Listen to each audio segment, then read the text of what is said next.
Welcome to the Google Trends tutorial series. I'm Daniel Weisberg, search advocate at Google.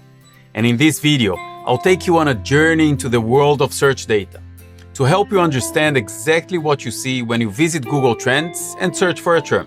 When you understand what the data means, you will be able to find more and better ways to use it in your day-to-day work.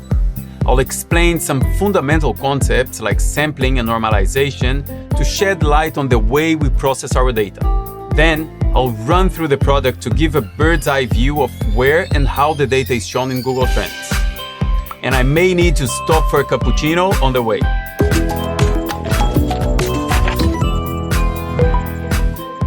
And what is Google Trends about? Google Trends is a tool that provides a random sample of aggregated, anonymized, and categorized Google searches. And what does this all mean? To answer this question, and before diving into the tool, let me step back to explain how our data is created. I'll be a bit theoretical at first, so please hold tight for 2 minutes, and then I promise I'll get more practical. First, there are billions of Google and YouTube searches a day. If we look at every single one of them, it can take a long time for us to show you the data. For that reason, we look at a statistically significant random sample of the data, or, simply put, we look at a portion of Google searches that is representative of the total. This allows us to process and make data available within minutes, and still guarantee that the data represents the overall trends. Second, we clean and aggregate the data to make sure we remove the noise, while ensuring the privacy of Google users. This means we exclude terms that are searched by very few people, like my full name, or repeated searches from the same person over a short period of time, like me searching for how to boil eggs before breakfast. Third, we normalize the data in order to make it easier to compare. For every search term, or combination of terms, we look at the time frame, location, and other parameters, and estimate the number of occurrences for the term. Then, we divide that by the total number of searches for the same parameters without the term. We repeat this for every point in the chart. And lastly, we normalize the data such that the highest point is made equal to 100, and all other points are adjusted relative to it. And that was the theory part. Thanks for sticking with me. I told you it would be just 2 minutes. Now you're probably eager to start playing with the tool. I'll talk a lot about it in the following episodes, but here's a sneak peek. Head to trends.google.com and enter a search term. For example, coffee. On the Explore page, you'll see how this term has trended in the past day. You can customize the date range in the drop-down menu and adjust the dates to your data needs. You can go back as early as 2004. You can also choose which property or product you'd like to analyze. Web search, which stands for the main Google search, Google Images, News, Shopping, or YouTube search.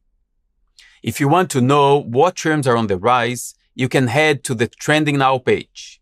We'll go through all the tool capabilities in the upcoming episodes. Now, back to the Explore page. You'll notice that sometimes, in addition to a search term, you get an option to choose a topic. For example, when you type cappuccino, you can choose either the search term exactly matching cappuccino, or the cappuccino coffee drink topic, which is the group of search terms that relate to that entity. This will include the exact term as well as misspellings, so if you're like me and can't remember if cappuccino has 2 P's or 2 C's or both, the topic would cover all options. The topic also includes acronyms, and it covers all languages, which can be very useful, especially when looking at global data.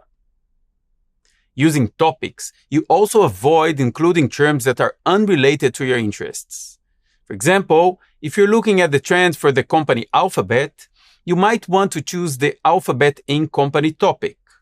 If you just type Alphabet, the trends will also include a lot of other meanings, as you can see in this example. That was an overall view of the Google Trends tool. Remember, The data provided by trends is not absolute search volume, which means you cannot know exactly how many people searched for a specific term. The data is simplified into a metric called search interest, within a range of 0 to 100. This makes it easier for comparison, while respecting the privacy of Google users. This means that you cannot use the data to see how many people are searching for a particular term, but you can use it to see how the popularity of that term has changed over time. You can also compare the search interest of different terms across countries, Google properties, and categories.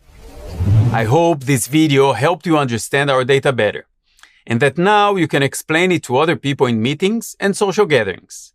Trust me, it's a great topic for a party. For the next episodes, I'll share this beautiful set with 2 Google Trends engineers who will help explain all the cool stuff you can do with this powerful tool.